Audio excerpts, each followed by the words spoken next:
그 주인이 이르되 잘하였도다. 착하고 충성된 종아, 내가 적은 일에 충성하였음에 내가 많은 것을 내게 맡기리니 내 주인의 즐거움에 참여할지어다 하고. 아멘.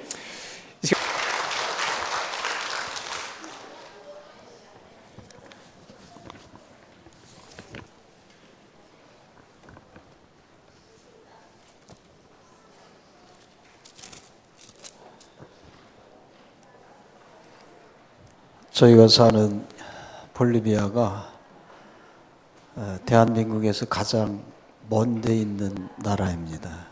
그래서 지구 한국에서 바늘로 다 콕 찍으면은 그 마지막 나오는 지역이 남미 쪽인데, 거기까지 들리려면 박수 소리가 커야지 되는데 근데 거기는 거리만이 아니라 산이, 안데스 산이 해발 6,000 이상 있어가지고 박수소리가 사실 더 커야지 되는데,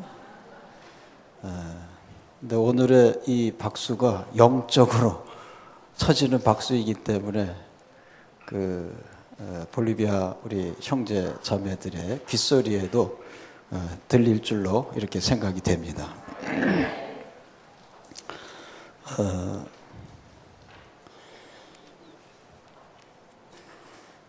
볼리비아에 대해서 간단한 그 개략적인 말씀을 이렇게 좀 드리고 오늘 하나님 말씀에 이렇게 은혜를 받도록 그렇게 하겠습니다. 볼리비아는 뭐 한국의 한 5배 정도 이렇게 되는 데인데 인구는 그렇게 많지는 않아요. 지금 1,200 정도 이렇게 되는데, 그 인구 조사에 이렇게 다 응답을 못하기 때문에 사실 인구 조사를 어디에다 마칠 줄을 잘 모르겠어요. 제가 있다고 보니까. 그러니까 장글 아마존 쪽으로 들어가는데 거기가 인구 조사가 안 되거든요. 누가 어디서 사는지. 그리고 이제 볼리비아 같은 경우에는 숨어서 사는 분들이 많아요. 유럽 모 국가에서 이렇게 숨어서 들어온 사람들 있잖아요. 또 러시아 뭐 국가에서 이렇게, 러시아는 그냥 거기니까 그쪽에서도 이렇게 오는 분들이 있고, 아시아에서도 역시 마찬가지로 거기 장글이 있고 고산이 있고 계곡이 있고 산이 있기 때문에 그런 분들이 많이 있습니다. 그래서 중남미에서 공산권 운동, 사회주의 운동을 하다가 세상 떠났던 체게바라 아시잖아요. 그분이 우리 동네에서 죽었어요. 숨기 좋은 곳이기 때문에 숨어서 사는 사람들이 많아서 인구 조사가 그렇게까지 효력이 있겠는가라는 생각을 이렇게 하게 됩니다. 그리고 뭐 GNP 뭐 이런 말들을 뭐 이렇게 국가에서 이렇게 하는 것 같은데, 역시 그것도 좀 문제가 좀 있는 것 같아요. 어디에다가 맞춰서 해야지 되는지. 뭐 돈 있는 분들은 참 많이 있는 것 같아요. 많이 있는 것 같아요. 우리가 상상을 초월하는, 이렇게 선교지가 거의 다 그렇잖아요. 그리고 없는 분들은 또 이렇게, 그래서 뭐 이분들은 뭐 850, 뭐 900, 1000 이렇게도 잡기도 하고 뭐 그러는데, 난 그거 도대체 믿겨지지가 않아요. 인구도 그렇고 GNP도 그렇고. 근데 한 가지 분명한 것은 어떻든 간에 빈부의 차가 심하고, 그 다음에 인구는 그냥 한 1,000명 내외 정도 되겠다. 1,000만 내외 정도 되겠다. 이렇게 보시면 되지 않겠나 이렇게 보았습니다. 그러다 보니까 이제 종교에 대해서도 참 이렇게 통계 내기가 좀 어려운 것 같아요. 제가 갈 때 뭐 98%로만 캐톨릭으로 봤는데, 글쎄 그것도 좀 틀리는 것 같더라고요. 지금 뭐 85% 이렇게 보는데, 그분들이 그렇게 종교에 대해서 정확하게 통계를 낼 수 있는 그런 어떤 기구나 이런 것들이 잘 설정이 안 되고, 또 응답도 잘 안 되어지니까. 그러나 분명한 사실은 캐톨릭이 내려가면서 개신교가 올라간다는 것은 맞아요. 그러니까 적당히 그냥 80%에서 90% 정도 이렇게 보시면 됩니다. 캐톨릭을. 그리고 이제 사시는 분들, 거기 이제 얼굴이 하얗신 분들, 그러니까는 전에 그 스페인에서 오신 분들, 그분이 이제 거기서 이렇게 장학을 했잖아요. 그분들이 이제 조금 살아요. 아주 조금 살고, 그 다음에 이제 이 몽골 쪽에서 내려가셨던 분들, 그분이 이제 원래 그 땅에 이렇게 계셨었는데, 그분들이 좀 많이 있어요. 그리고 이 중간층, 이렇게 잡습니다. 그래서 인디오가 제일 많은 나라다, 이렇게 말은 해요. 뭐 65%까지 보기도 하고 뭐 그러는데, 근데 그것도 그런 것 같지는 않더라고. 제가 볼 때는 40% 이렇게 보면 되지 않겠나 그래야지, 전국적으로. 그리고 이제 그 중간 메스티조라고 하는데 요 팀들이 또 좀 있고, 백인 계통은 아주 작습니다. 그러니까 완전 백인, 중간, 그 다음에 인디오 이런 식으로 구분이 되는데, 그중에 많은 것이 이제 인디오 토종이다 이렇게 보시면 되겠습니다. 인디오 토종들은 우리랑 같아요. 네. 특히 이제 우리 할머니 권사님들 아시잖아요. 애들 낳으면은 예단에 여기에 그 반점이 있었잖아요. 몽골 반점. 근데 거기에서도 이 토종들은 몽골 반점이 있어요. 우리랑 같아요. 그래서 문화 습관이 비슷한 것들이 많습니다. 그래서 땡기도 하고 그네도 타고 맷돌도 있고 여러 가지가 비슷한 게 많이 있어요. 예, 키도 제가 한국에서는 작은 키지만 거기 가면은 아주 정상적인 키입니다. 그래서 동질감을 많이 느껴요. 예, 제가 그 볼리비아에 가가지고 꼭 옛날 내 고향집에 온 것 같은 느낌이 들었어요. 예, 옛날 내가 국민학교 때 고향집. 예. 그래서 그런 그 문화 적응을 하는데 그렇게 많이 고충은 안 느꼈던 것 같아요. 지역이 조금 높아가지고 그런 거는 좀 있었습니다. 저희가 사는 데가 해발 2,600이에요. 감이 잡히시나 모르겠습니다. 바다에서 해발 2,200 그냥 뭐 한국에서 제일 높은 산 정도 그 꼭대기에서 산다 그런 생각하시면 될 거예요. 백두산 정도. 자연적인 조건은 그렇습니다. 근데 거기는 이제 봄, 여름, 가을, 겨울이라기보다는 아마존, 거기가 이제 상류인데 아마존 쪽으로 가면은 1년 연중 아주 더워요. 습도가 많고. 그러니까 이제 그 사람들이 왜 옷을 안 입고 맨발로 다니고 그러나 그랬더니 그 이유가 있더라고요. 다 가보셨잖아요. 더우니까 자꾸 벗게 되는 거고, 카누 타다가 물에 빠지면은 이 운동화나 이런 것들이 거추장스러우니까 벗고 다니는 것 같더라. 거기 계속 더워요, 그런 데는.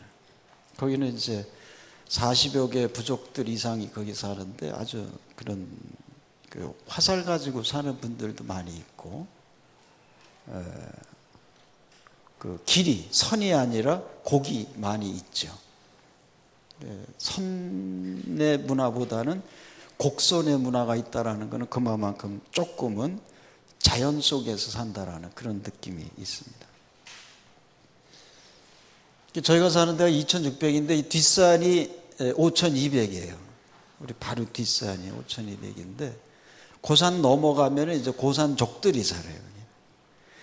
거기는 또 사는 모습이 좀 다르죠.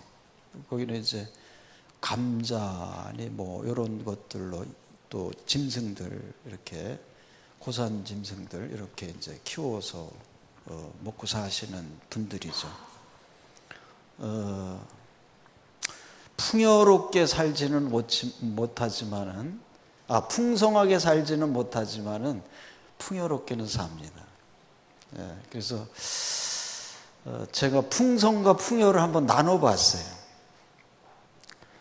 풍성할 것을 자랑할 수도 있지만은 우리는 좀 풍요롭게 사는 멋이 있어야 되지 않겠나. 저는 풍요라는 단어의 그 의미를 자연과 더불어 자신에게 주어진 삶의 위치에서 만족해하면서 정말 그 가족과 함께 사랑하며 섬기며 사는 것이 그 풍요로운 삶이 아닌가 그렇게 보아져요. 그분들이 그렇게 살아요. 네. 참 감자 한 톨 가지고도 만족해하고 거기서 즐거움을 찾을 줄 아는 분들입니다. 장글 속에서도 뭐 사냥 갔다가 없으면은 또 물고기 잡으러 갔다가 없으면 없는 대로 또 이렇게 삶의 기쁨과 만족을 이렇게 찾아가는, 적응해 나가는 과정에서 멋진 삶을 사는 분들이 그분들이라고 이렇게 볼 수가 있습니다. 많은 그 시멘트보다는 아직 흙이 많은, 흙과 더불어 살아가는 그런 아주 참 자연과 많이 닮으신 분들이에요. 정이 많은 가는 그런 분들입니다. 한번 오세요. 목사님, 장로님, 또 권사님들이랑 같이. 우리 교사님들 아까 솔로 하신 분들 꼭 오세요. 어디 계셔?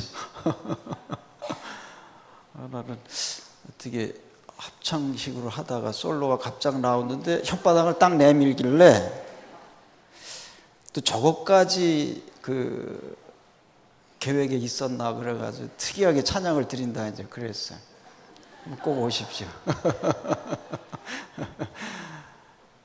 농담이고요. 제가 87년도에 이제 갔어요. 87년도에 이제 가가지고 하나님께서 이제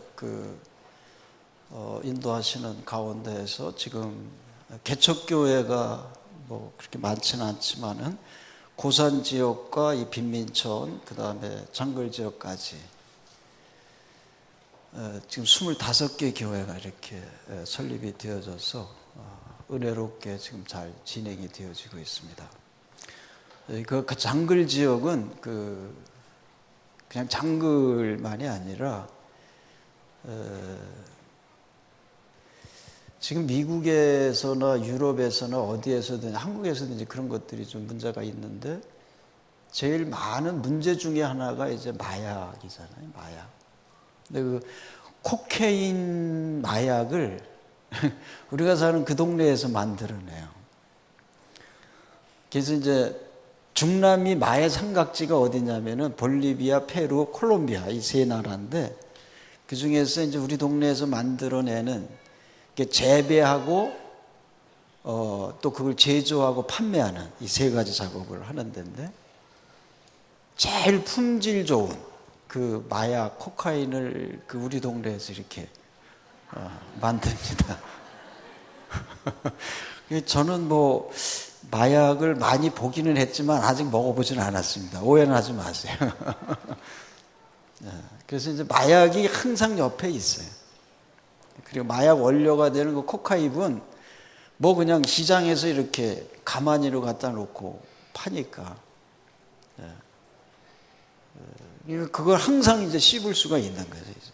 노동자들의 뭐 거의 8, 90%가 씹어요. 그냥 항상. 근데 그 원료를 가지고 이제 코카인을 만들죠. 근데 이제 그게 지역을 넘어갈 때마다 돈이 많이 들죠. 많이 이렇게 붙지요. 그래서 이제 마약 이야기 하려다가 뭐 참 길어요. 우리 신학생 중 하나가 거기 있었거든. 마약 만드는 데서부터 해가지고 판매까지 다 했어. 아주 잘 알아요. 근데 그거 참 시간이 깁니다. 어떻든 그 코카인을 거기에서 만들어요. 재배하고 판매도 하고. 그게 한국으로 말하면 요즘에 한참 즐겨 피는 그 아카시아 있죠. 아카시아 잎이랑 비슷해요. 꽃잎 말고 잎. 그래서 아카시아 잎이랑 그런 거의 구분이 안 될 정도로 그렇습니다. 그분들은 마약을 하는 거 보면은 뭐 몇 킬로 정도로 말을 안 하니까 톤급으로 이야기를 하니까 그래요. 얼마 전에도 그 멕시코 넘어가다가 3톤짜리 걸렸다고 그러잖아요. 그러니까는 한번 쫙 올라가가지고 비행기 버리고 마약만 꺼지고 가는 또 섬을 통해서 가기도 하고 그것이 이제 중미로 올라가 가지고 맨 마지막 그 섬으로 나가는 이제 이쪽 오른쪽 태평양 대서양 쪽으로 빠지고 육로는 멕시코로 가잖아요. 멕시코에서 사람 많이 죽는 거 많이 알잖아요. 뭐 한번 싸우면 자기들끼리 싸우는데 뭐 200~300명씩 뭐 죽었다 이런 말들 아마 들리잖아요. 한국에서 들리는 것 같은데 그게 걔들끼리 싸우는 거예요. 마약하는 아들끼리 자기 그 영역 침해하지 못하게 많이 죽어요. 멕시코 국경에서는 마약 장사들 많이 하니까 그게 우리 동네에서 빠져나가는 거예요. 그쪽으로 빠진다. 근데 거기에 하나님께서 교회를 세우셔가지고 또 고산에도 그런 것들을 세워가지고 지금 한 25개 그렇게 교회가 있고 또 그분들을 위해서 이제 헌신할 수 있는 분들 그래서 하나님께서 신학교를 이렇게 주셔가지고 그 신학교 이렇게 또 사역을 이렇게 하고 있습니다. 어떻게 보면 선교의 노린자위라고 봐야 되겠죠. 이제 그분들이 이제 그 사역을 이렇게 잘 감당을 해요. 고산에도 가고 장거리에도 가고. 고산은 비가 오면은 못 들어갑니다. 걸어가야 되니까 차도 못 들어가고. 그리고 이제 빈민촌 이런 데 있고. 그다음에 이제 저희가 이제 초중고등학교 유아원서부터 초중고등학교를 하는데 하나님의 은혜 가운데서 잘 돼요. 그래서 볼리비아에서는 그 이제 여러 가지 그 감사장 이렇게 주어서 받고 고등학교 졸업생들 전원이 국내외 그 전 장학생으로 이렇게 지금 가고 있습니다. 그래서 공부들을 잘하지만은 영성으로 이렇게 잘 훈련 받아가지고 어떤 자신에 대해서 그렇게 이제 정체성이라든가 세계관 이런 것들이 바뀌니까 애들이 공부를 하더라고요. 신앙적으로 되니까.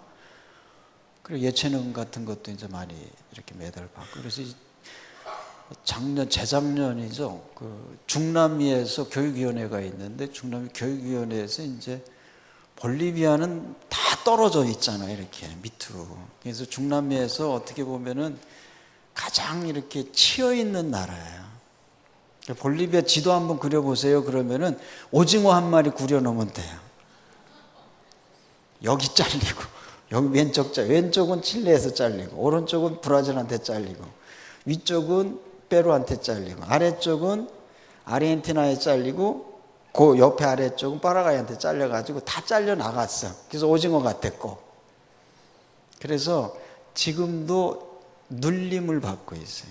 이게 중앙이기 때문에 왜 중앙 가지고 있는 힘이 있잖아요. 교통중앙으로서 잘하면은 잘 되는데 안 되니까 그대로 눌리는 거야. 그래서 아주 좀 아픔을 많이 가지고 있는 그런 그러면서도 볼 일이 많은 나라인데 볼리비아가 교육이나 이런 것들이 많이 이렇게 낙후되고 그러지만은 하나님께서 특별한 그 은혜를 주셔가지고 그 볼리비아에서 좋은 나라로 좋은 학교로 이렇게 인정을 받고 또 이제 중남미 교육위원회에서도 이제 최우수상을 이렇게 선별을 해서 주더라고요. 이제 거기는 뭐냐면 거기에서 나오는 프로젝트라든가 이런 그 교육 것들이 거기에서 결정이 되면 그게 각 그 나라로 다 나가요.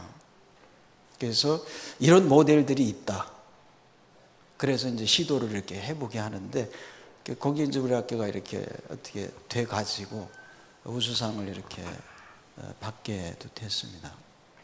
그 뭐 핵심은 역시 하나님이 주신 지혜대로 했을 때에 뭐 세상 사람들이 가지고 있는 이런 교육 이런 것들보다 한참 앞선다라는 생각이 들더라고요.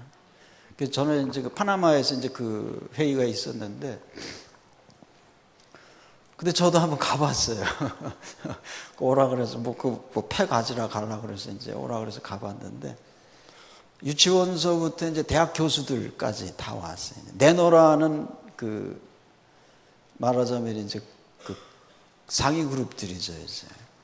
와가지고 이제 자기네들 걸 다 이렇게 발표하고 21세기의 중남미 교육은 어디로 가야 되느냐 이런 거를 이제 두고 막 이제 이야기하라고 저희들 것도 이렇게 이야기를 하는데, 하나님이 주신 지혜의 그 교육 방법에 비하니까 교만한 마음이 좀 들더라고요. 역시 하나님께 최고로구나 이렇게 들더라고요. 그래서 하나님의 방법, 그것이 교육의 역시 아름다운 기초가 되지 않겠는가라는, 앞으로 이제 21세기 뭐 22세기 어떻게 될지 모르겠지만은 역시 하나님의 뜻대로 하는 이런 교육, 그 가치관, 그 방향에 맞춘 방법론들, 전략과 전술이 되어진다면은 의심하지 않고 그대로 가도 되지 않겠는가, 이제 그런 생각을 해봅니다. 오늘 교사님들 헌신 예배인데 가장 좋은 교재가 뭐냐? 성경에. 그건 뭐 의심할 여지가 없어요. 성경의 원리대로만 교육을 시키면 잘 될 줄로 믿습니다. 그리고 기도 중에 하나님께서 주시는 지혜가 있잖아요. 그 기도하면서 하나님께서 주시는 그 지혜를 받아가지고 성령 충만한 가운데 하나님 말씀대로 잘 이렇게 진행해 나가다 보면은 우리가 상상할 수 없는 그러한 교육의 열매가 맺어질 줄로 믿습니다. 그러니까는 말씀 많이 보세요. 말씀 많이 보시는데 교사 자격은 한 100독은 하셔야지 되겠지. 100독을 하시면서 말씀 보고, 또 매주 가르치는 본문, 역시 그 본문에 대해서는 100독을 하시고 읽으시고 묵상하시고, 책보다도 내가 묵상하면서 하나님이 나에게 주신 그 지혜를 가지고 이렇게 가르치는 것이 영감 있는 그 교육이 아니겠나, 이런 생각을 해봅니다. 그 교육 중에서 가장 핵심은 뭐겠습니까? 뭐 십자가죠. 뭐 예수님 아닙니까? 난 우리 목사님이랑 만나면, 어쩌다 만나면은 제가 목사님을 참 존경하는 게, 만나면은 예수님만 이야기를 해요. 되게 그렇지는 않거든요. 십자가 예수님이야. 제가 굉장히 마음에 충격을 많이 받습니다. 일반적인 대화가 예수님의 십자가와 예수님의 부활. 물론 기독교의 중심이 십자가인데 그 말을 많이 안 하잖아요, 우리가. 구역예배 모였을 때도 조금 하다가 다른 이야기 할 때가 본교회는 없겠지만은 십자가에 이렇게 쩔어 있어가지고 근데 많이 곁길로 나간다 이 말이죠. 근데 역시 교육의 핵은 십자가가 아니겠나 그래 봤어요. 예수님의 십자가와 부활. 제가 이제 선교를 하면서, 현장 선교를 하고 또 선교학을 이렇게 신학과 선교학을 하면서 선교 뭐 그냥 조그만 논문을 이렇게 쓰면서 느꼈던 게 있어요. 책을 한 350권 정도 이렇게 보는데 거기에서 나오는 책들, 제가 선교 전략에 관한 것들 이제 논문을 쓰면서 했는데, 앞으로의 이 선교 전략에 대해서는 이런저런 이야기들을 많이 하는데 가장 중요한 것을 잃어버린 선교학자들이 많이 있어요. 지금 21세기 선교학자들이 그렇습니다. 자, 우리가 한번 1517년으로 한번 가보자고요. 독일에서 마르틴 루터가 정말 생명 걸고 복음을 들었잖아요. 믿음으로 이신칭의를 가지고 정말 생명 걸고 전했어요. 그분들의 그 헌신이라는 거는 이어지는 뭐 칼빈이나 주인글이나 이런 분들의 그 헌신이라는 거는 정말 우리는 근처에 가기도 힘들 정도의 그런 열정과 믿음과 헌신, 생명 건 그런 모습이었단 말이죠. 그리고 그것이 이제 북유럽까지 갔잖아요. 이쪽에 있다가 북유럽 가가지고 북유럽에서도 그것이 그냥 저쪽 노르웨이에서부터 시작을 해가지고 얼마나 그 열정적으로 복음이 증거됐습니까? 그래서 유럽으로 갔던 것이 이게 어디로 갔느냐 하면 이제 바울 사도가 이전에 소아시아에서 있었지만 이제 북미 쪽으로 갔단 말이죠. 카나다, 미국 이쪽으로 갔어요. 그분들이 또 그거를 얼마나 복음 가지고 얼마나 애썼느냐고요. 그리고 그것이 아시아로 왔고 이제 아시아에서 또 이렇게 바깥으로 나가잖아요. 중남미도 가고 아프리카도 가고 이렇게 밑으로도 나가고 그러는데 잘 갔어요. 갔는데 한번 조금만 1초만 한번 뒤돌아보세요. 유럽은 어떤가 지금? 유럽 이야기 많이 들으시잖아요. 네. 술집 많이 생기고 마약 세계 제일 또 많이 스스로 이렇게 자살하는 줄 그쪽 그리고 교회가 자꾸 술집으로 변하고 요즘에는 이제 아랍 계통들도 교회에 들어가서 자기들끼리 이거 한다고 그러잖아요. 인테리어 다 만들어 가지고 이렇게 다 변하잖아요 지금. 네. 제가 얼마 전에 이제 그 독일 가서 이제 공부를 할 때인데 그 오가며 가던 집이 그 교회가 있었는데 교회 그 안에 본관 있는 데는 맥주집이고 바깥에 교육하는 막걸리집이야. 가난한 사람들은 막걸리집에 가서 조금 있는 사람들은 맥주집에 가가지고 그게 다 교회. 그냥 하늘을 찌르는 그 십자탄 밑에 있는 거예요. 근데 그게 독일뿐만이 아니에요. 유럽 전역이 지금 다 그렇게 된단 말이죠. 자, 아시는 대로 미국 쪽으로 한번 가보세요. 카나다 성범죄 얼마나 없습니까? 미국 지금 성경이 어디로 가고 있는지 모를 정도잖아요. 지금 막 깨지잖아요. 뭐 한국 사람들 한국 교회가 그렇게 높이 봤던 모모 교회 탁 넘어가잖아요. 지금 네. 교회가 넘어가요. 그리고 한국을 보세요. 한국이 지금 어디까지 왔느냐의 말이에요. 한국은 지금 유지가 아니라 내려가잖아요. 지금 부흥은 정말 보기 힘든 그런 모습으로 지금 오고 있지 않습니까? 그러면 이게 뭐가 문제 있는 거 아니겠습니까, 여러분? 네.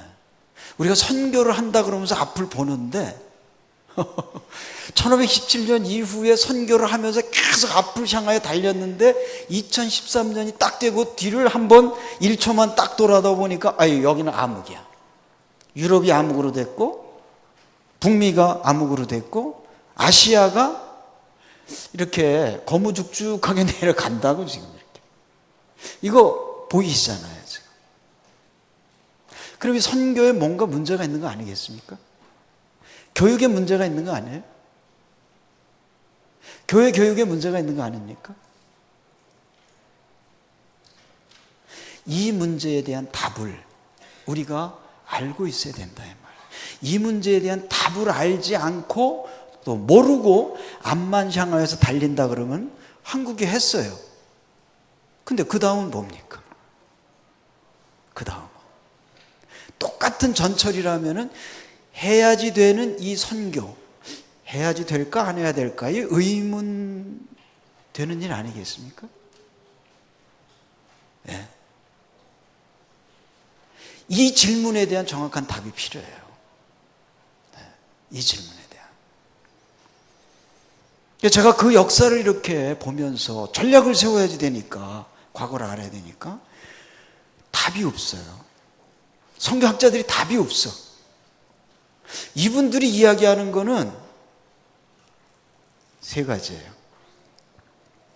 보수주의 입장에서 교회 개척해라 이거고 자유주의 입장에서 봉사해라 그리고 현실 개혁을 해라 의를 위하여서 투쟁을 해라 아닐 경우에는 출애굽 사건처럼 쏴라 이런 식으로 나온단 말이야. 봉사해라 이거고 그리고 뭘 그러냐 두 가지 다 합해라 이렇게 나오는 거야. 이게 세 부류의 성경학자들이 나오는 거예요. 근데 그게 답이냐 이겁니다. 해왔지만 안 됐잖아요. 또 이게 정답이 아니었어요. 정답이 아니었습니다.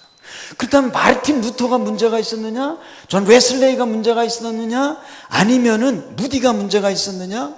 아니지 않습니까? 누가 마르틴 루터가 문제가 있다라고 말할 수 있겠으며 20대에 기독교 강요를 썼던 칼빈 선생님이 문제가 있다고 말할 수 있겠어요? 예. 그렇게 열정적으로 복음을 증거했던 웨슬레이를 누가 문제가 있었다고 말할 수 있겠느냐 이 말입니다. 말할 수 없는 거예요. 근데 왜 그러느냐 이겁니다. 근데 왜? 여기에 기독교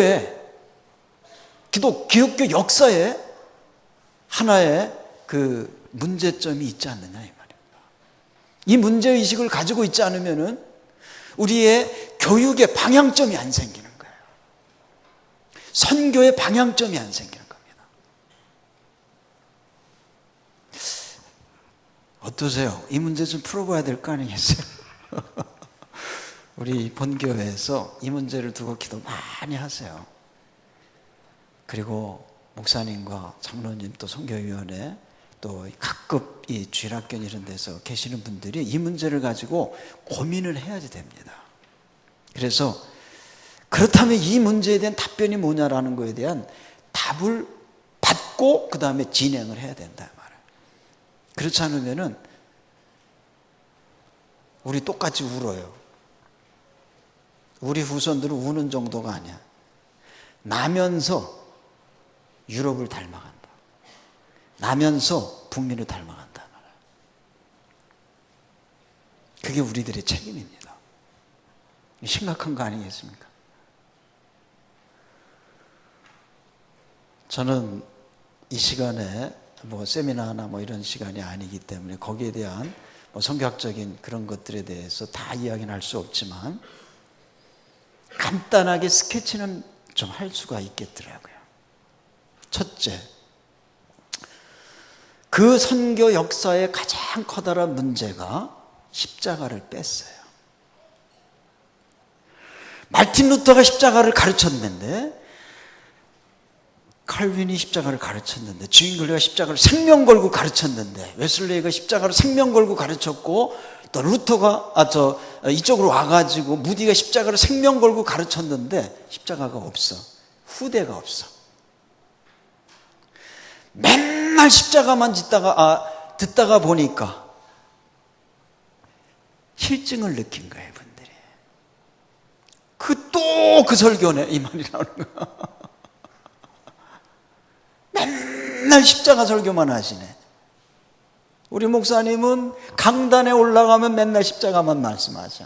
그 말씀 좀 덜 하시지. 이게 유럽을 망하게 한 원인입니다. 네. 그래서 칼빈 선생님은 매주마다 성찬식을 하라고 그랬던 거예요. 거기에는 십자가와 부활이 있기 때문에. 매주. 근데 물론 그 국가적인 사정 때문에 그걸 못했지만 설교는 못하더라도 성찬식을 하라고 그랬던 이유가 예수님께서 말씀하신 그거를 우리는 결코 변질시키면 안 된다. 그러니까 매주 예수님의 고난과 예수님의 부활을 이야기하고 있는 성찬식만은 해라. 이렇게 한 겁니다. 근데 유럽교회가 그걸 안 했어요. 중심이 깨진 겁니다. 그 이후 세대가. 자, 십자가를 안 하니까 뭐를 합니까? 그 다음에 하는 게 있잖아요. 성령 충만으로 이걸 나간 거예요. 십자가를 뺀 성령 충만. 십자가를 뺀 고린도 교회가 돼버린 거예요. 십자가를 뺀 충만, 성령 쪽으로 간 거예요. 은사 중심으로 가버린 거예요. 근데 성령 충만, 은사, 각종 이 성령님께서 임재하셔가지고 하는 것은 십자가를 거쳐야 되는 거잖아요. V잖아요. 예수님의 탄생과 예수님의 고난과 예수님의 죽으심이 있어야지 부활이 되는 거 아닙니까? 부활 이후에 성령 충만함이 있는 거 아닙니까? 근데 성령 충만함, 은사는 보는데 예수님의 죽으심과 예수님의 고난, 예수님의 그 탄생은 안 보신다 이 말이에요. 그러니까 이것이 감성적인, 정적인 운동으로 가버렸어. 네. 그냥 오면은 방언 받아라 이렇게 나온 거야. 그러니까 뭔가 살아있는 것 같아. 그러니까 그쪽으로 막 가다 보니까 십자가가 없어졌어요. 기독교의 고난이 없어졌어요. 기독교의 죽음이 없어졌어요. 예수님의 보혈이 빼버렸어. 창세기부터 요한계시록까지 성경의 역사는 보혈의 역사인데 보혈을 다 지워버렸어. 예. 제가 성령 충만을 부정하는 사람 아닙니다. 예. 근데 예수님의 십자가를 뺀 성령 충만은 근본적으로 문제가 있다 이 말이에요. 그렇기 때문에 이거는 자제해야 된다는 거죠. 만일에 예수님의 탄생과 예수님의 고난과 예수님의 죽음을 인정하지 않는 성령 충만만을 이야기한다고 그랬을 때 그거 안 하는 게 좋아요. 왜냐? 순서가 잘못됐어. 네. 그리고 그것은 사탄이 들어갈 확률이 높습니다. 선교 역사 잘 보세요. 네. 제가 거기까지 정의는 안 내리겠습니다만은 잘 보세요. 이 선교 역사 속에서 사탄이 들어가 가지고 움직였던 부분들이 어디겠는가 이 말이에요. 잘 보셔야 됩니다. 1517년 이후에 지금까지 하나님께서 원하시는 것은 열매인데 유럽이 저렇게 됐다는 것은 열매가 아니잖아요. 미국이 저렇게 되는 건 열매가 아니지 않습니까? 한국이 그렇게 되어 가고 있는 건 열매가 아니지 않습니까? 그렇다면 누구의 작업이냐 이거예요. 이게 심각한 문제입니다. 이거. 네. 정신 바짝 차려야지 돼요. 사탄이 지금 어디까지 왔느냐 이걸 볼 줄 알아야 된다 이 말입니다. 네.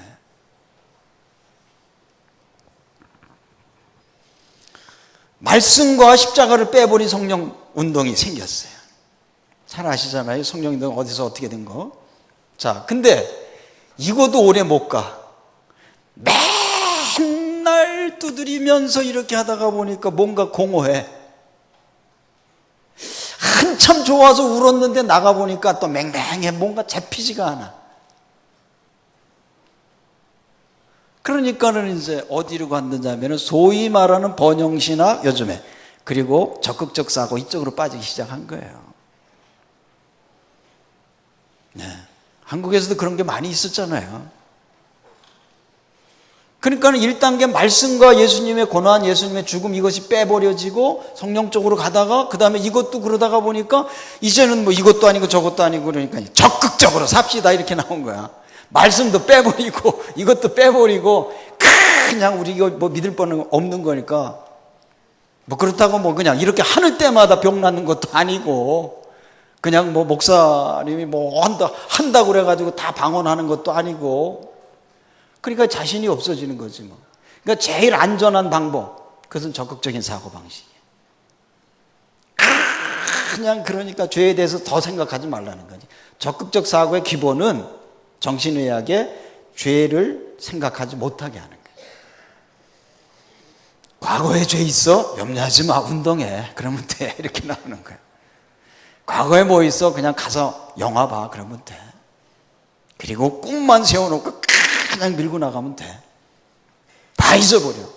땀 흘리면서 일해. 그러면서 막 그냥 교회를 그런 식으로다가 변형시켜버려요. 그게 이제 모임의 사회적인 그런 그 교육 방법들이 도입이 된 거예요. 정신의학 방법들이. 근데 갔는데 더 이상 안 가. 올 때까지 다 왔어. 그러니까 주저앉는 거예요. 미국에서 지금 했던 거 유럽에서 먼저 했던 거예요. 유럽이 주저앉았는데 미국이 그걸 또 했거든. 그러니까 독일 신학이 미국에 가서 10년 후에 있다가 10년 후에 미국 신학이 한국으로 오는 거예요. 그러니까는 유럽의 신학이 미국으로 가고 미국 신학이 한국으로 오는 겁니다. 한국 신학이 또 이제 가잖아요. 그러니까 그 순서가 밟아졌어요. 근데 그거를 했던 것이 또 깨졌잖아요, 지금. 갈 데가 없어. 그러니까 한국도 그걸 했다가 갈 데가 없어, 지금. 그러니까 방황을 하는 거야, 교회가. 그동안 미국이 그렇게 했기 때문에 해봤는데, 깨지네. 모델로 봤던 교회가 깨지네. 몇만 명? 엄청난 교회가 깨지네. 그러니까 볼 데가 없는 거야. 모델이 없어요. 모델이 안 생겼어요. 그러니까 고민들을 하게 되는 거야. 교회 방향점이 안 생겼어요. 그러니까 뻔한 거죠. 유지가 아니라 하락이죠. 이게 1517년 이후에 오늘날 우리 세계 선교회가 겪고 있는 현황이에요. 짧은 시간이지만은 그게 지금 세계 인류의 역사입니다. 그거예요. 이게 오늘 성도님들이 풀어가야 할 가장 기본적인 과제라고 볼 수가 있습니다. 그러나 그럼에도 불구하고 예수님은 오실 줄로 믿습니다. 언제인지는 모르지만 예수님은 오십니다. 그것이 오늘 본문이에요. 25장. 마태복음 25장에 대해서 여러분들이 잘 아시는 거기 때문에 뭐 이런 본문 강해나 이런 건 안 하겠습니다. 근데 예수님께서 이제 이러한 것들을 다 보고 계시잖아요. 유럽을 보고, 미국을 보고, 북미를 보고, 이제 아시아를 다 보고, 이제 또 중남미를 보고, 아프리카를 다 보고 계시는데, 예수님께서 다 이렇게 하나, 둘, 셋, 넷, 다섯, 여섯 이렇게 다 보고 계시는데, 분명한 것은 보고 계시는 가운데 내가 올 것이다 이거야. 내가 올 것이다. 그 올 때는 오늘 이거예요. 25장이라고.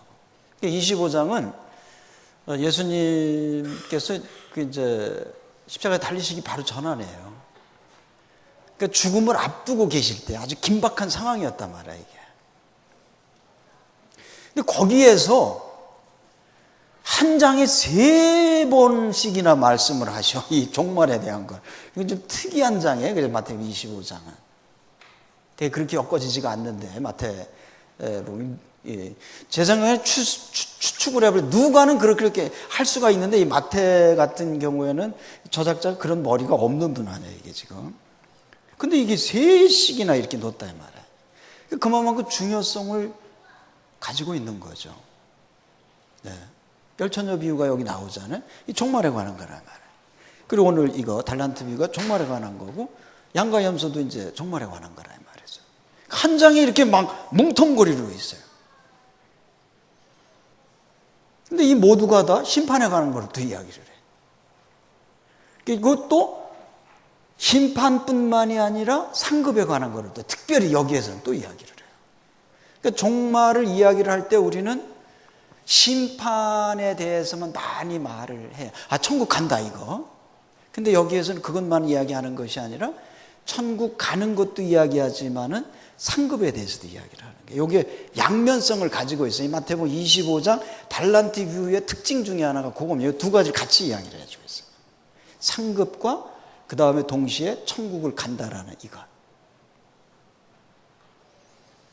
자, 그러면은 누가 상급을 받을 수 있느냐 이거죠. 그건 5달란트, 2달란트 받은 사람 안에. 그리고 1달란트 받은 사람은 못 받았어. 그리고 지옥으로 떨어진 거야. 이것은 예배서에 나오는 말씀과 연결이 돼요, 지금. 작정결이 연결되는데, 그럼 교리적인 건 빼버리고, 어떤 지금은 이제 나는 여기에서 특별히 상급에 관한 거를 지금 이야기하려고 하는 거니까, 5달란트 받은 분과 2달란트 받은 분이 상급을 얻었어요. 그리고 예수님의 그 칭찬을 받은 겁니다. 잘했다, 잘했다. 그리고 즐거움에 참여할지어다. 천국을 열어준 거예요.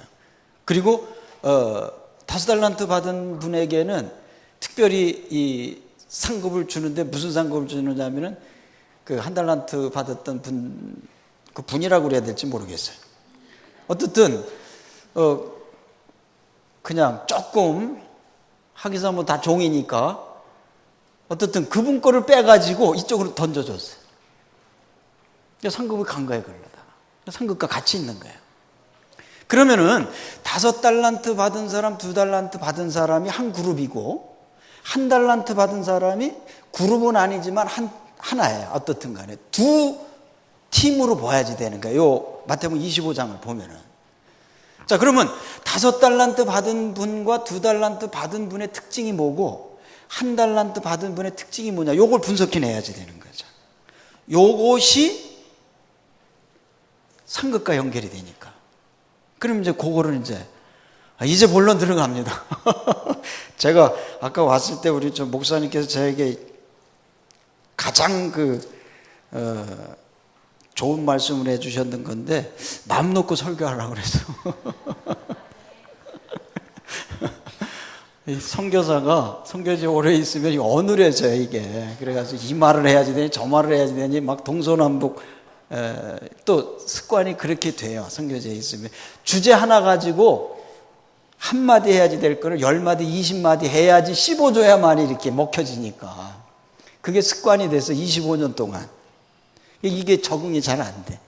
그러니까 여러분들이 제가 했던 말 왜 또 하나 이렇게 생각하면 저 볼리비아 선교사지 이렇게 인식을 하시면 돼요. 자, 25장을 한번 자세히 한번 보세요. 거기 어디를 가서 자세히 보니 16절을 한번 자세히 보세요. 25장 16절 그리고 17절 18절 이 세 절이에요. 그게 상급받는 아주 핵심적인 내용이 거기 있습니다. 그리고 그거를 단어 하나를 자세히 이렇게 분석을 한번 해보세요. 동사 변형 이런 것들. 먼저 한 절 보도록 해요. 16절 시작.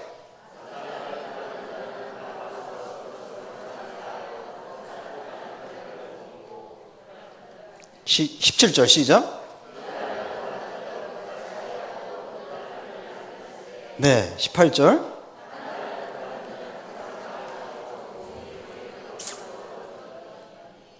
네, 제가 서론적으로 말씀을 드리니까 감이 좀 잡히죠.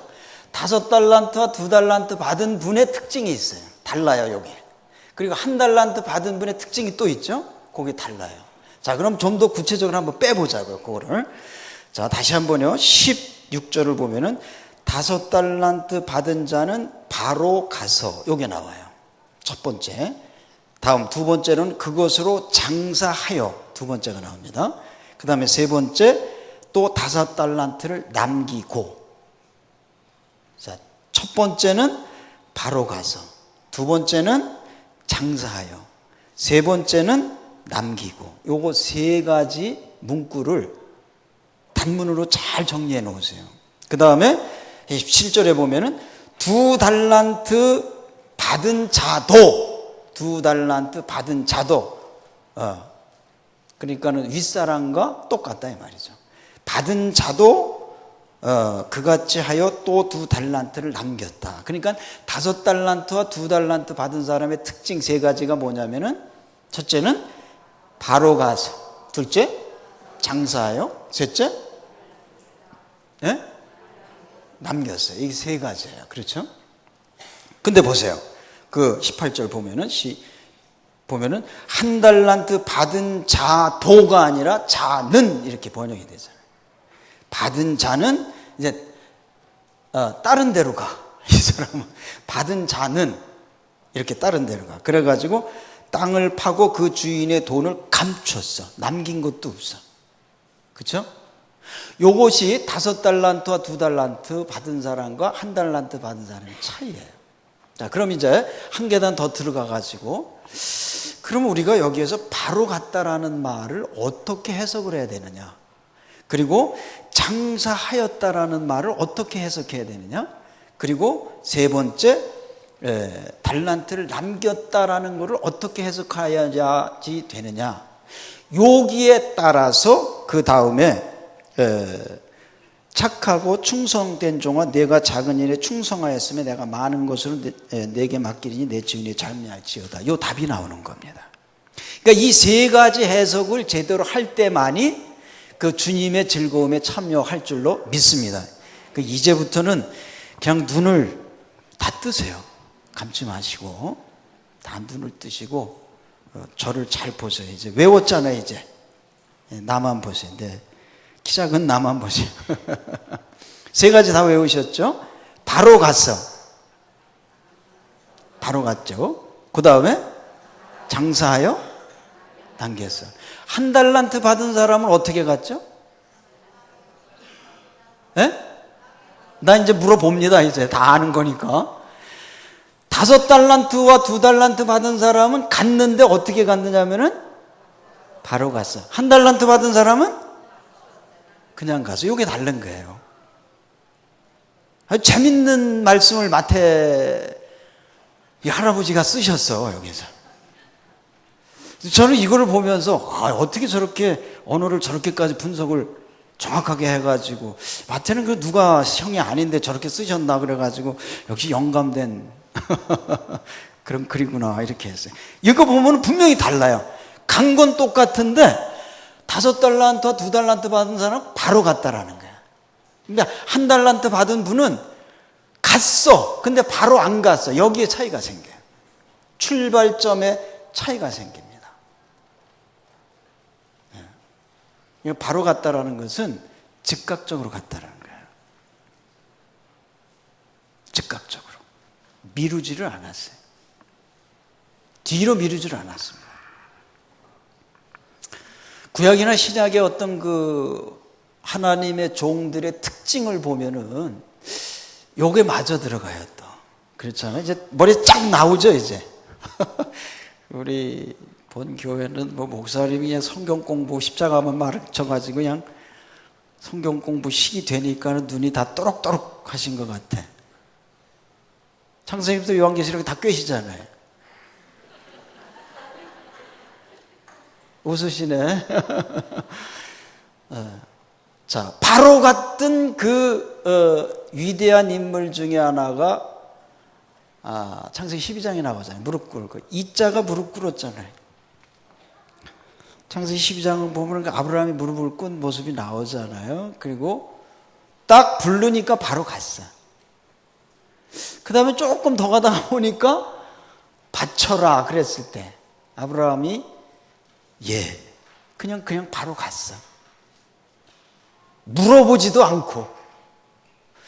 그 왜냐라는 말을 아브라함은 몰랐던 것 같아. 아브라함의 사전 속에는, 이 입력된 머릿속에는 왜라는 말을 빼버렸는지 어떻게 됐든지 간에 하나님한테 그 왜라는 말을 안 하셨어요. 여기에서 보면은 아들 바쳐라. 그러면은 왜라고 질문할 수가 있잖아요. 우리 상식으로 보았을 때. 아니 하나님 뭐 죄를 통해 가지고 뭐 하늘의 별처럼 바다의 모래처럼, 그리고 뭐 나이도 내가 젊었을 때도 아니고 얘 바치면은 그 불가능한 거 아닙니까? 근데 왜 줬다 뺐다 그럽니까? 이거 프로그램이 잘못된 거 아닙니까? 그리고 하나님 생각해 보십시오. 지금 이 주변에는 다 원시 종교인데 하나님 보시잖아요. 원시 종교가 뭔지. 저 사람들 다 피제사 지내는 사람들인데 나도 피제사 지내면 너나 나나 똑같구나 이렇게 할 텐데, 그럼 나는 하나님께 택한 백성 저기로 이렇게 나왔다고 분명히 이렇게 말씀을 하시고 또 이렇게 하면 난 또 뭐가 됩니까? 고민이 될 수가 있잖아요. 그런데 인간적으로 볼 때 아브라함은 그게 전혀 없었어요. 히브리서에 보면은 그 답변이 나오잖아요.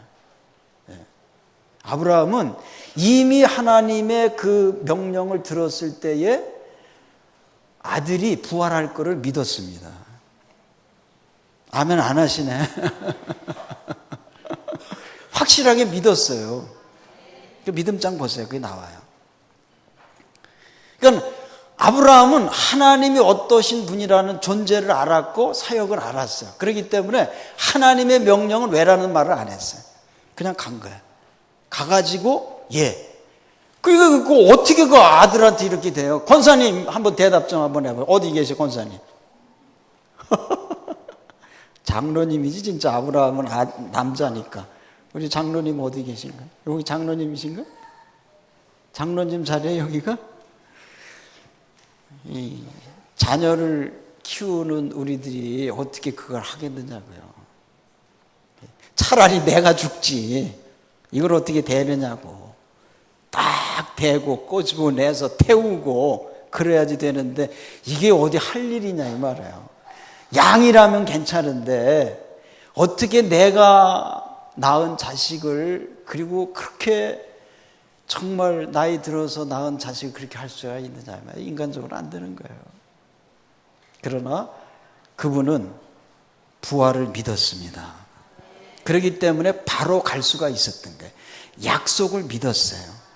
하나님의 그 능력과 하나님의 사랑하심과 하나님의 섭리하심, 하나님의 인도하심을 분명히 믿은 줄로 믿습니다. 그렇기 때문에 시도할 수가 있었어요. 네. 그렇기 때문에 마음 편안하게 갔던 거예요. 내가 들었어도 이거 뭐 별거 아니야. 요거는 하나의 시나리오에 있는 하나의 과정이지. 네. 과정이지. 네. 어떤 시나리오든 간에 희곡이든 간에 주인공 죽는 거 봤어요? 중간에. 난 뭐 텔레비가 없으니까 텔레비를 보지도 못하지만 연속극 보시는 분들 주인공 중간에 세상 떠나는 거 보셨어요? 그러면 그 시곡이나 시나리오가 안 돼요. 그렇잖아요. 주인공은 마지막까지 살아있어. 그래야지 그게 이어지는 거야. 주인공이 죽으면은 그거는 끝이야. 그 시나리오는. 그러니까 주인공은 안 죽게 돼 있어.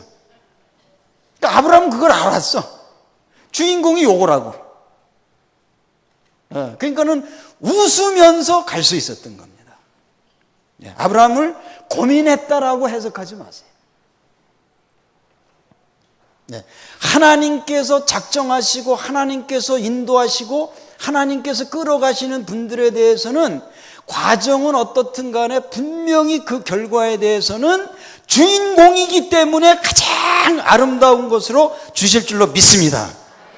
그러니까 바로 간 거예요. 이 5달란트 받은 분이나 2달란트 받은 분이나.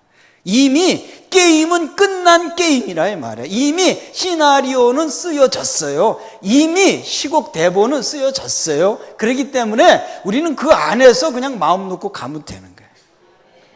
여기에 갈등이 생기면 안 됩니다. 불확실한 미래에 대해서 우리가 얼마나 갈등이 많습니까? 우리가 사람인데. 연세 드신 분들 또 40대, 50대, 60대 가면은 저도 이제 그 나이 됐잖아요. 그러니까 불확실한 미래에 대해서 어떻게 생각을 하면 끔찍해. 뭐 성교지 뻔하잖아요. 이게 언제 어떻게 총알 날라올지도 모르는 데서 또 미래에 대해서 불확실해요. 노후가 보장된 거, 의료가 보장된 거 아무것도 없어요.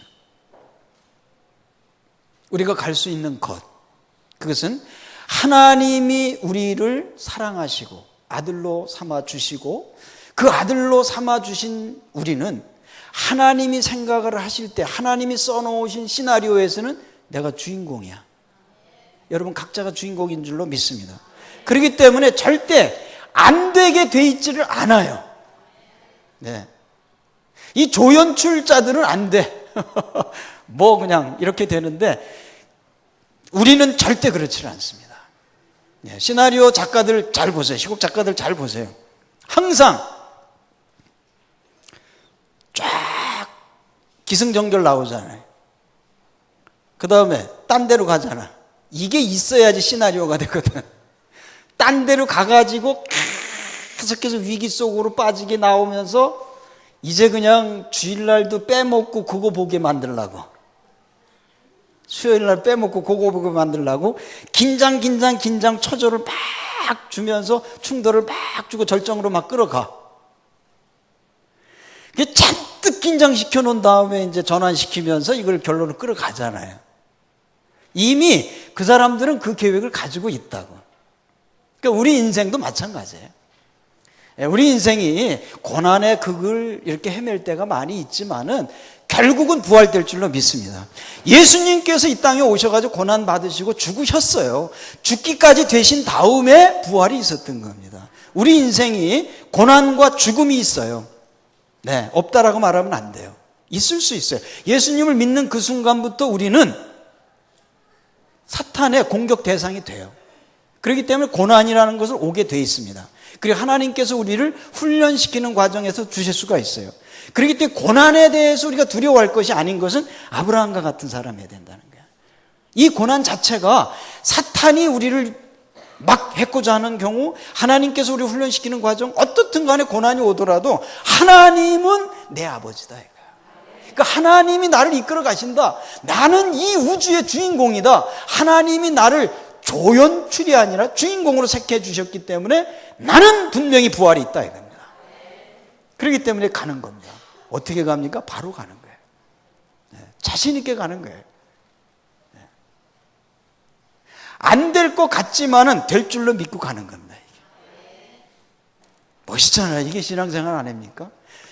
믿지 않는 분들과 믿는 분들의 다른 점이 이겁니다. 그냥 가는 게 아니라 바로 가는 거예요. 바로. 저 사람은 한 달란트 가지신 분은 그냥 갔는데 우리는 즉각적으로 가는 거예요. 요게 달라. 요 출발이 다른 거예요. 네. 요 한 발짝 먼저 딛는 것, 이것이 굉장한 결과를 다르게 갖고 옵니다. 출발이 다른 거예요.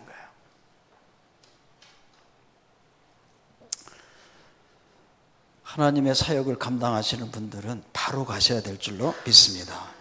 그냥 그 상황을 먼저 보는 것이 아니라 하나님의 말씀, 하나님의 약속 믿고 그냥 가는 거예요.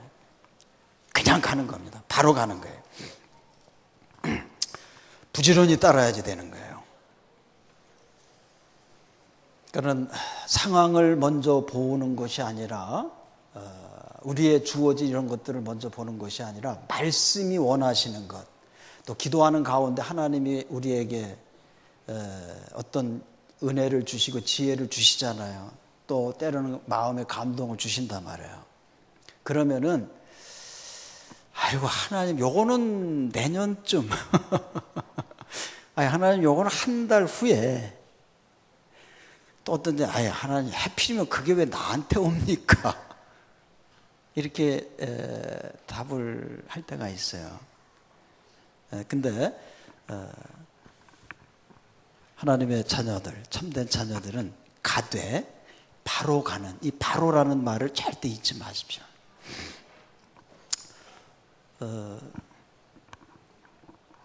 선교지에서 이제 제가 고민거리들이 이제 많이 오잖아요. 이따가 보면은 교회 개척을 하는데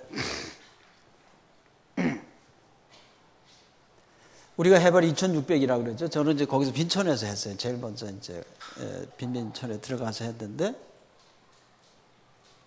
이 빈민천에 있는 그 분의 그 아들이 이쪽 장글 쪽에 살아왔어요. 그 장글 쪽에 사는데 이분이 그 장글에는 뭐가 있느냐 하면 캐나다에서 그 마약만 여기 많이 하니까 이게 결국 캐나다까지 가거든. 캐나다에서 딱이라는 그 캐나다에서 여기에다가 농업학교를 만들었어요.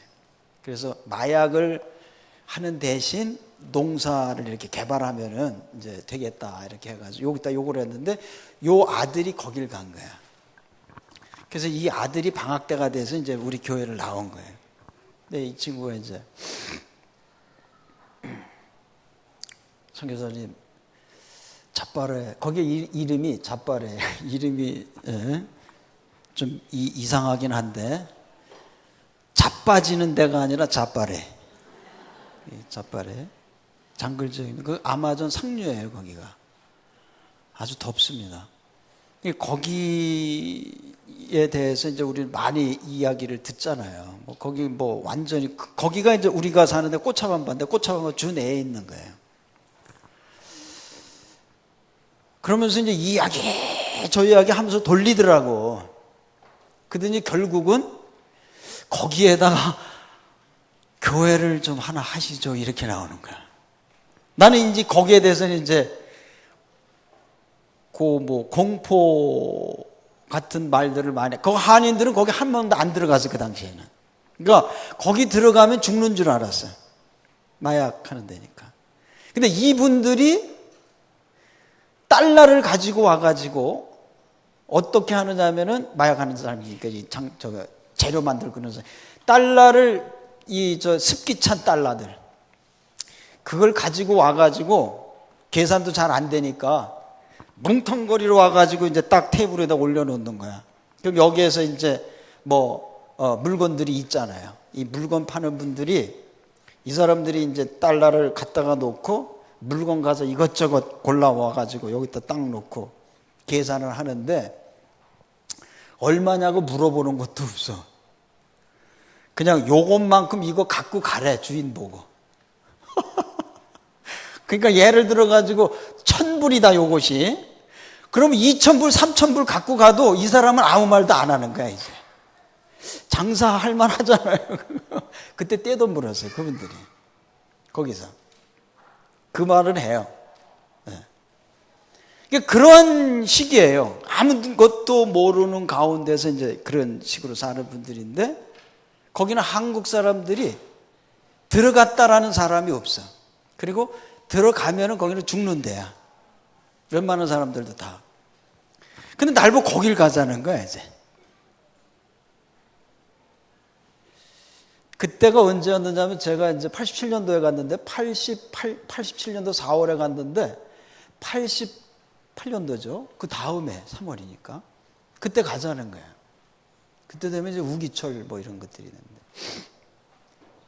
거기는 해발 300까지 내려갑니다. 우리가 2,600에서 3,800까지 올라갔다가 쫙 이제 밑으로 내려가는데 뭐 사고 많이 나죠. 뭐 차들 가다가 버스 이렇게 굴러가지고 떨어지면은 뭐 그냥 사람들 그거 뭐 그냥 다 되어지고 팔 떨어진 거, 다리 떨어진 거, 머리 떨어진 거 가만히에다가 이렇게 끌어올리고 밧줄에다 매가지고 끌어올리고 그러면서 이제 하면은 그때 사람 하나 보상하는데 100불이 안 갔어요. 그 당시에 사고 나면 40명 50명 가다가 사고 나면은 차 운전 그 주인이 한 사람 보상비가 100불이 안 됐어. 그러니까 뭐 죽으면 죽으라는 거지 뭐. 뭐 차 사고가 많이 나니까 그냥 굴르니까. 거기서 이제 이렇게 포장이 안 되니까 계곡이고 차가 올라오다가 이제 비가 딱 만나잖아요. 갑자기 비가 오니까 비가 딱 만나면은 핸들 잡고 죽는 거야. 굴르잖아 이제. 올라가다가 비를 딱 폭우를 만나면은 그냥 이게 굴른단 말이에요. 이게. 그러면 자기도 굴르는 거 알면서 그냥 굴러가는 그런 사고가 참 많았어요. 근데 사고는 뭐 그렇다 할지라도 장거리 들어가면은 마약하는 아이들이 무기가 그 군부대들 것보다 더 신형들이 많았잖아요 그때. 그리고 더 들어가면 이제 활 갖고 이거는 뭐 그냥 앞뒤 안 보고 쏘는 아이들이고. 근데 고기를 가자는 거야. 장로님 어떻게 하시겠어요? 한번 오시겠어요? 권사님이 가시든지.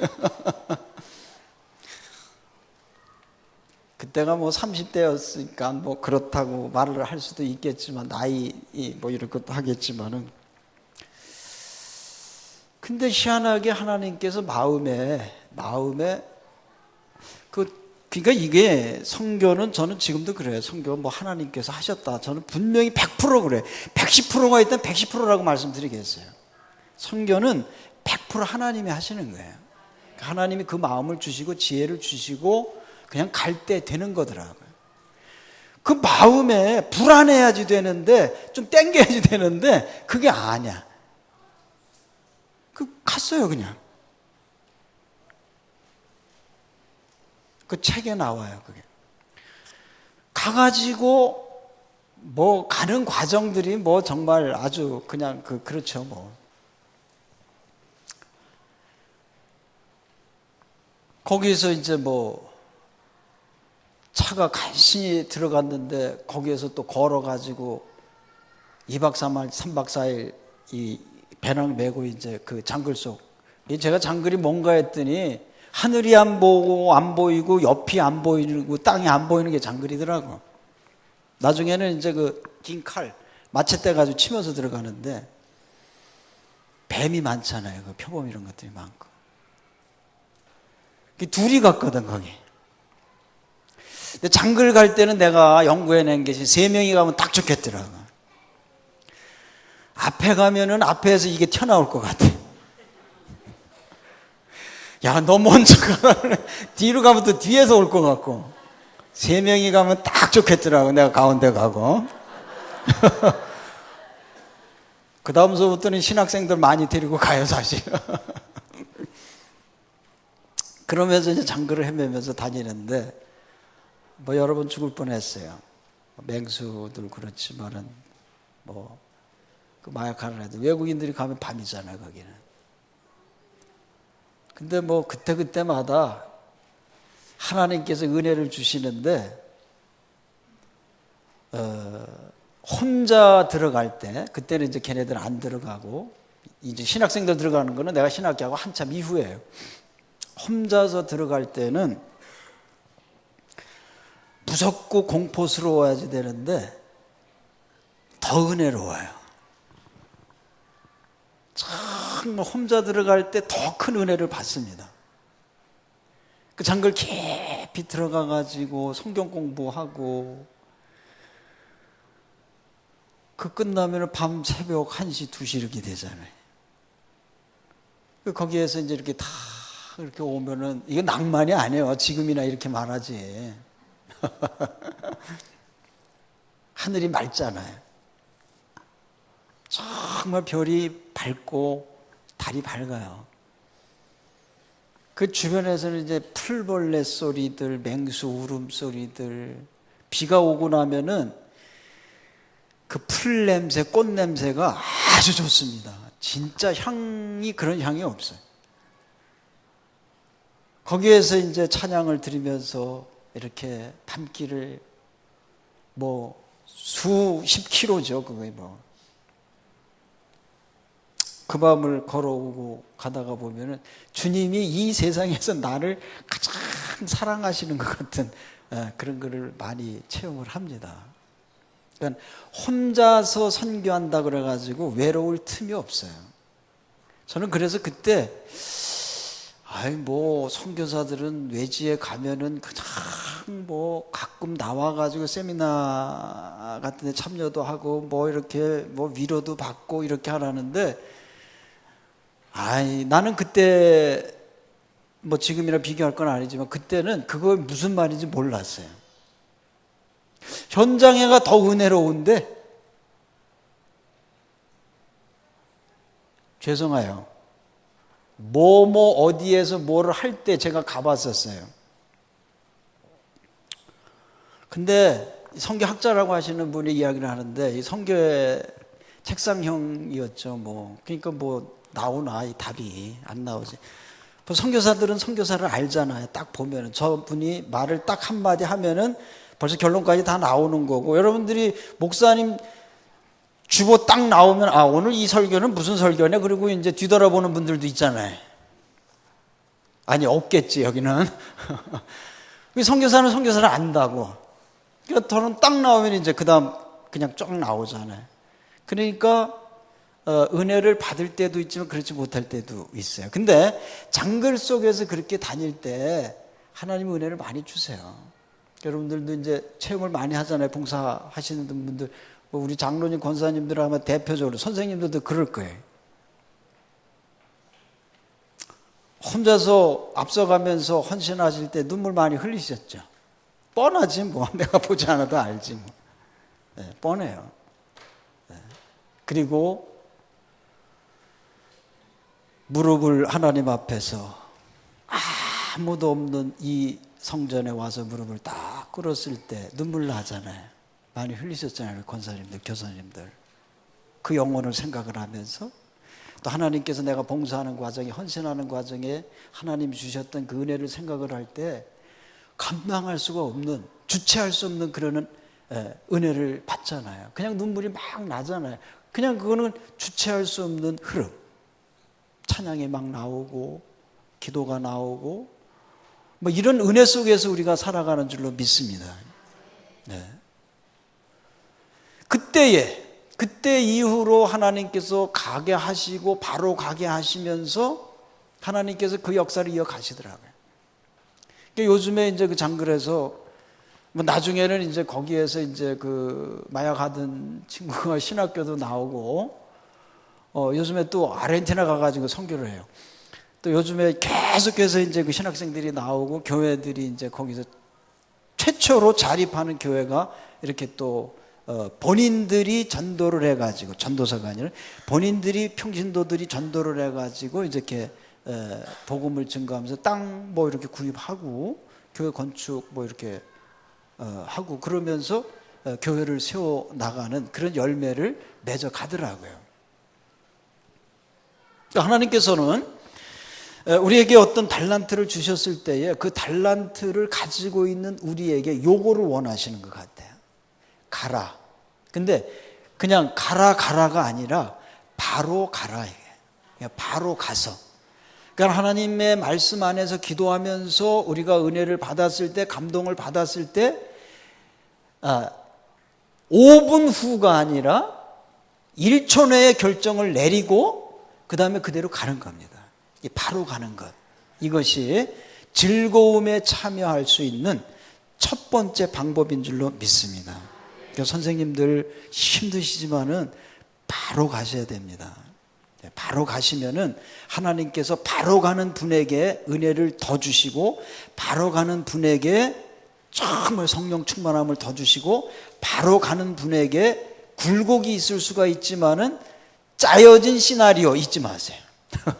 짜여진 시나리오 잊지 마세요. 하나님의 시나리오가 있어요. 그래서 거기에 맞춰서 나가다가 보면은 마지막에는 꼭 승리할 줄로 믿습니다. 이게 부활신앙이에요. 네, 성령 충만 그거 그대로 오는 게 아니에요. 그 부활의 신앙의 열매가 성령 충만 아닙니까? 근데 그 이전에 뭐가 따라야지 되느냐 하면은 고난과 그 다음에 죽음이 따라야지 돼요. 죽기까지 생명 걸고 던지는 그것이 있을 때에 부활의 신앙이 마저 들어가는 겁니다. 그래서 십자가의 신앙이라는 건 요거라고. V예요. 그래서 여기서부터 내려가야지 돼. 탄생, 고난, 죽음. 그리고 부활. 그 다음에 승천, 재림. 그래서 이제 십자가의 신앙 그럼 부활이에요. 이건 기독교적인 사인이에요. 다른 사람이 만든 게 아니라. 그 대신 부활신앙을 믿는 것이 우리 기독교 신앙의 핵인데 부활이 있기 전에 죽음과 고난이 있다는 거 절대 잊지 마세요. 이거를 빼버리면 부활이 금이 가요. 성립이 안 되면 균형이 깨져버려요. 네, 그러한 어떤 바로 갈 수 있는 그런 결단이 우리에게는 필요하다 이 말이에요. 네, 그러니까 이게 믿음 아닙니까? 그게 바로 믿음이라고요. 믿고 던지면 돼요. 믿고 나가면 돼요. 믿고 바로 가면 돼요. 네. 출애굽기 14장 잘 아시죠? 무슨 내용인 줄도 아마 잘 아시죠? 잘 꿰니까 일사천리로 빠져나온 데잖아요. 거기가 모세 할아버지가 그 이제 일사천리로 팍 나와가지고 딱 걸렸잖아요. 거기에서 무슨 사건이 이루어지느냐면 그 문맥을 잘 보세요. 거기에서 이스라엘 백성들이 그 홍해를 건너는데 건너는 그 과정, 건너기 바로 직전 과정, 그걸 한번 잘 문구를 보면은 어떤 문구가 있는지 한번 재미있는 것이 나와요. 한번 14장 한번 보세요.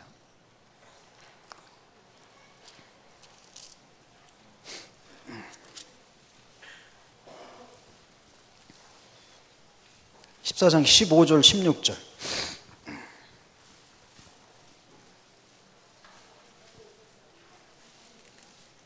이거 진짜 이렇게 오래 해도 되는 거예요?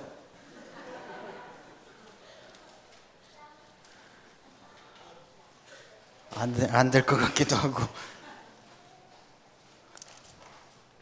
네, 14장 15절 시작.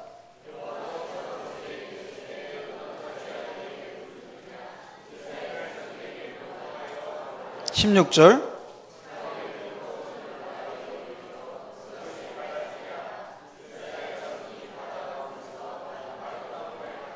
그 순서를 잘 보세요. 순서. 15절. 여호와께서 모세에게 이르시되 너는 어찌하여 내게 부르짖는 이스라엘 자손을 명하여 앞으로 나가게 하고, 그 다음에 지팡이를 들고 손을 바다 위로 내밀어 그것으로 갈라지게 하라. 자, 이 문맥이 맞아요? 국문학 전공하신 분들 한번 말씀해 보세요.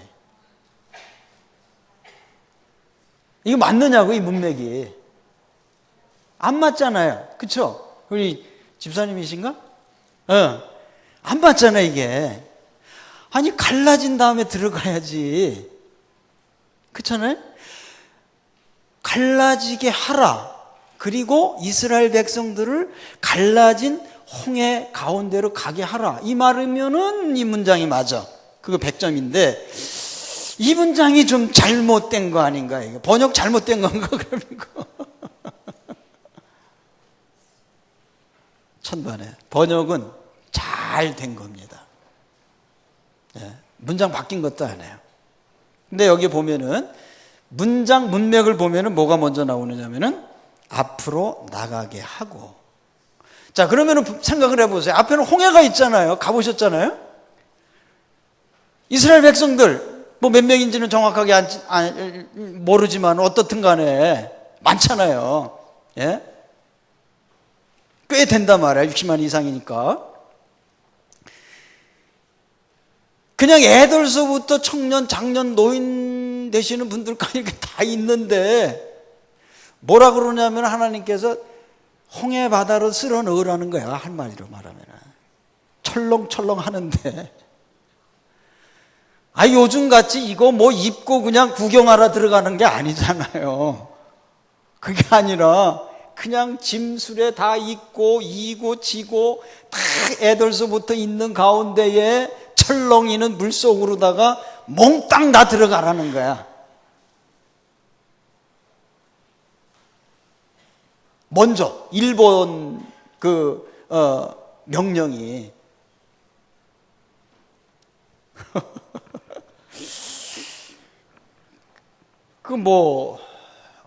어느 교회 목사님이 한번 생각을 해보세요. 뭐 이 교회는 아니겠지만 어느 교회 목사님께서 자, 홍해 왔습니다. 이제 여러분들 믿음을 가지고 여기를 들어가십시오. 그럼 갈라질 줄로 믿습니다. 그러면은 들어가시겠어요? 웃으시네. 선생님들 어디 계세요? 선생님들 들어가시겠어요? 에? 솔로 하신 선생님 한번 대답해봐. 어떻게 하세요? 그거 힘든 이야기예요. 네, 어려운 이야기예요.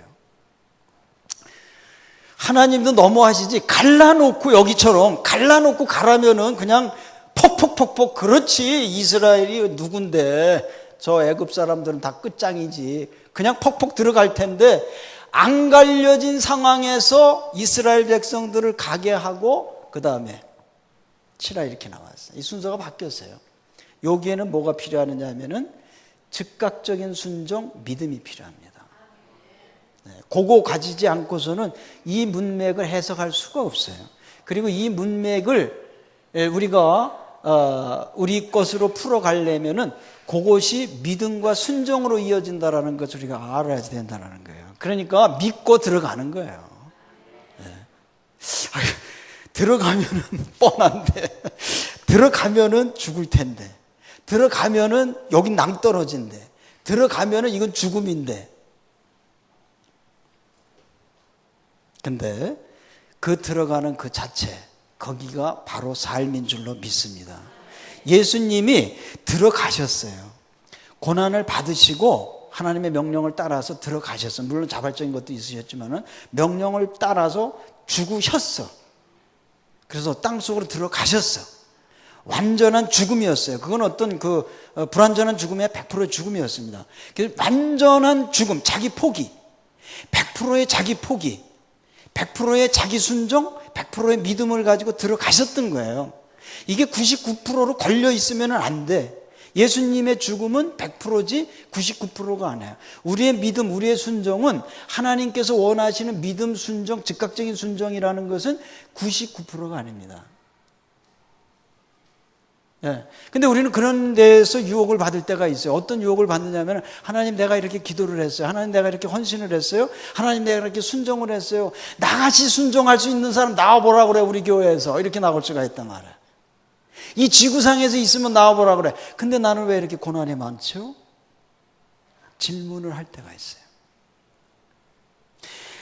하나님, 그렇게 많고 많은 사람들이 있는데 이 고난이 왜 나에게 옵니까? 이 고난이 왜 내 가정에 옵니까? 이 아픔이 왜 우리에게 옵니까?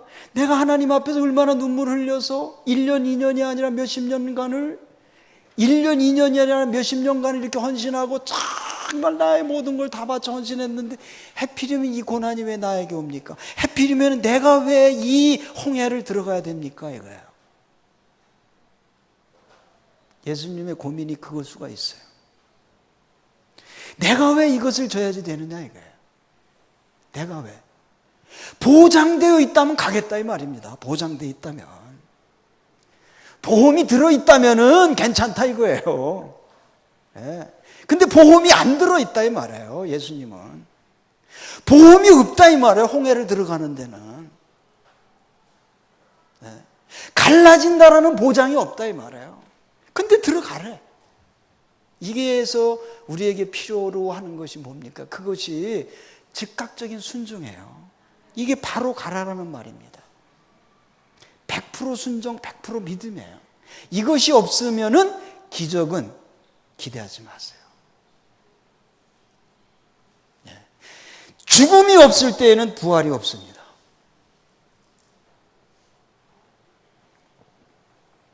죽음이 없는 부활, 그건 가짜예요. 고난과 죽음이 없는 성령 충만, 그건 가짜입니다.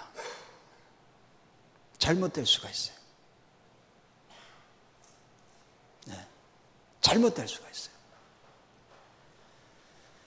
우리는 믿되 100% 믿어야 됩니다. 가되 지금 가야 됩니다. 모세 할아버지 그거 갈라놓고 가라 그러시죠. 지금 가고 싶지만은 바로 가고 싶지만은 갈라놓고 가라 그러시죠. 땅도 좀 굳은 다음에 얼마든지 논리적인 질문을 할 수가 있고 말을 할 수가 있어요. 그러나 하나님께서는 그게 아니었어요. 바로 가길 원하십니다. 믿되 바로 믿으시고 순종하되 바로 순종을 하세요. 100% 순종, 100% 믿음, 현재, 지금 그것이 필요합니다. 다니엘 잘 아시죠? 네, 다니엘도 똑같은 이거예요. 그리고 다니엘의 세 친구도 똑같아 원리가. 그렇죠? 다니엘의 세 친구가 어떻게 했습니까? 가는데 풀무불에서 기적이 좀 났으면 좋겠는데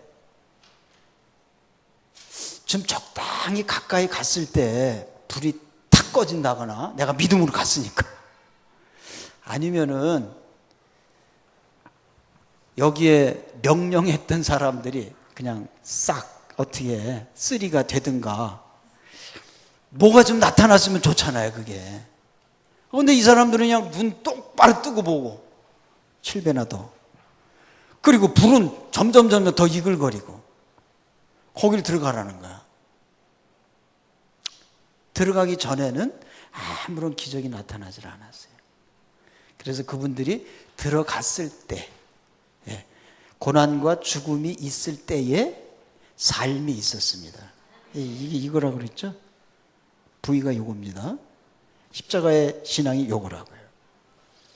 그러니까 고난과 죽음을 생각하지 않는 부활, 그건 기억을 하지 마세요. 내가 부활의 신앙을 가졌다, 그럴 때에는 꼭 고난과 죽음을 생각을 하십시오. 거기에 따르는 고난이 따라야지 되는 거예요. 다니엘도 마찬가지였어요. 거기에 들어간다고 그랬을 때, 사자굴에 들어간다고 그랬을 때 아이고 하나님도 좀 너무하시지. 그냥 요 앞에까지 왔을 때 사자가 어떻게 좀 됐으면 좋잖아요. 지진이 일어나든가 그 흔한, 아니면은 이 뒤에 있는 방백들이 어떻게 좀 되든가, 아니면 뭐 그냥 그 기적을 많이 행사하시는 분이 온 우주 만물의 모든 것을 장악하시는 분이 다 장님을 만들든가. 아이고 뭐 사자 몇 마리 없애는 거에 우스운 건데 그냥 없애시든가, 아니면 토끼로 변하게 하시든가. 이렇게 했으면 얼마나 좋겠어요. 그리고 뛰어들려면은 천만의 말씀 그대로 놔두셨어요. 임금도 방백들도 그대로. 그리고 들어가래. 요게 문제예요. 요게. 여기에서 우리는 무엇을 기억해야지 되느냐는 바로 가야지 되고, 하나님만 믿는 100%의 믿음이 필요하고, 그 말씀에 믿음의 순종이 필요합니다. 근데 여기에 끈이 달리면 안 돼. 끈이 달리면은 사자굴 속으로 뛰어들어지지가 않아. 그러면은 기적은 안 일어나게 돼 있어. 그러니까 내가 이렇게 순종했는데, 내가 이렇게 믿었는데, 내가 지금 이렇게 하고 있는데 왜 나에게는 기적이 안 일어나고 이렇게 고통 많이 옵니까? 하나님 살아계십니까? 안 살아계십니까? 아마 20년 신앙생활 하신 분들 중에서 안 해보신 분들 거의 없을걸? 그쵸?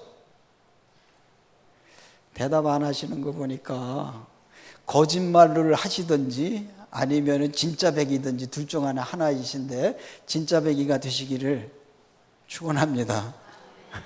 그렇게 살아오셨을 거예요. 제가 그렇게 말을 드리는 거지. 그렇기 때문에 여러분들이 이렇게 견고하게 말씀 위에서 우리 당혜정 목사님과 신앙생활하는 줄로 믿습니다. 들어가야지 돼요, 우리가. 들어가는데 고난으로 끝나는 것이 아니라 죽음, 거기까지 가야지 되는 거예요. 그래서 예수님이 죽음 이후에 지옥 강화가 있잖아요. 사흘 동안 죽음의 맛을 다 보시잖아요. 거기에서. 그게 없이 왜 부활을 이야기하느냐 이 말입니다. 그러면은 잘못하면은 이게 신비주의로 가고, 잘못하면 번영주의로 가는 거예요. 이 번영주의 신학을 가지고 있는 사람들, 축복의 신학을 가지고 있는 사람들의 문제가 이거를 안 봐. 고난을 안 본다고, 십자가를 안 본다고. 고난을 볼 때는 회개를 해야지 되거든요. 죄를 회개를 해야지 되거든. 그러니까 회개와 그 다음에 고난과 그 다음에 죽음, 이것이 그대로 내려간 다음에 부활이 있고 성령의 충만한 가운데서 하나님이 그냥 물질 부어주시면 물질 부어주신 거 하나님 위해서 쓰고, 없으면 없는 대로 주님 감사합니다, 기쁩니다, 너무나 감사합니다 그러면서 춤을 추면서 나오는 거냐. 그게 성령 충만 아니에요? 바울 사도가 바로 그 고백한 거 아닙니까? 가난한데 풍요로운데 처해도 나는 기쁘다. 아무리 머리를 뽀개는 듯한 아픔이 온다 할지라도 주여 감사합니다. 이것이 뭐냐? 이게 바로 하나님 안에서 하나님이 주시는 그 풍요로움을 느끼는 거라 이 말이에요. 근데 이것은 어디에서부터 오느냐? 회개로부터 오는 거예요. 그리고 고난으로부터 오고, 그리고 죽음으로부터 오는 거야. 그리고 부활을 믿는 신앙, 이것이 연결되어졌을 때 여기에 기쁨이 있는 건데, 여기에 풍요를 느낄 수 있는 그런 만족스러운 삶이 있는 건데, 이거는 다 제해버리고 이것만 따른다 말이에요. 이게 신앙의 문제입니다.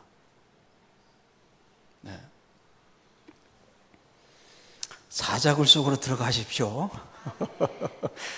풀무 속으로 들어가세요. 그리고 홍해 속으로 들어가세요. 언제? 지금. 바로 가야지 되는 겁니다. 100% 들어가야 돼요. 매놓으면 안 돼요. 끈을 다 풀으셔야 돼요. 바로 순종하십시오. 한만 해도 제가 설교 끝난 다음에 욕먹을 것 같아서 여기까지만 할게요. 지금 아까 말씀드렸던 것이 바로 가서라는 말 했죠. 그 다음에 두 번째는 장사라는 것 같죠. 그 다음에 세 번째는 열매를 맺어야 되는 거예요. 그러니까 이제 장사하는 것, 그거는 우리 성도님들이 해석을 하죠. 이제 요게 무슨 말인가, 요게 무슨 말인가 100번 해서 안 되면 1000번 읽으세요. 그래가지고 요게 요 말이었구나. 그 다음에 남겼어요. 요게 요 말이었구나 라는 것을 여러분들이 잘 해석을 하셔가지고 혹시 제가 나중에 올 때 아니면 메일로 저에게 좀 성경 그 강해를 좀 한번 해주세요, 저에게. 그럼 제가 또 은혜를 받도록 그렇게 하겠습니다. 그 세 가지 중에서 한 가지만 이렇게 말씀을 드렸는데 잘 이렇게 기억하시고 했으면 좋겠어요. 오늘 이게 지금 아까 그 설교 뭐 이런 말씀 다 하고 그러다가 보니까 시간을 너무 많이 가가지고 제가 강단에서 멱살 잡혀가지고 내려가기 전에 내려가는 것이 더 나을 것 같아. 그냥 한번 줄거리만 한번 이렇게 한번 보도록 하죠. 예수님은 오십니다. 예수님 오세요. 예수님 오시기 전에 우리가 준비해야 할 것들이 있는데 그 준비해야지 되는 삶, 그것이 무슨 삶이냐? 세 가지로 정리를 해드렸죠. 정리는 아니지만은 어떻든 간에 세 가지로 이렇게 문맥을 제가 이어드렸어요. 그 세 가지가 뭐냐면 첫 번째, 바로 가서. 두 번째, 장사하여. 세 번째, 남겼더라. 그랬을 때 즐거움에 참여하는 겁니다. 그 중에서 제가 바로 간 것, 요거 하나만 말씀드렸던 거예요. 이제 장사는 여러분이 하십시오. 그리고 남기세요. 꼭 남기셔야 됩니다. 그랬을 때 그 즐거움에 참여할 수 있는 복을 받을 줄로 믿습니다. 감사합니다.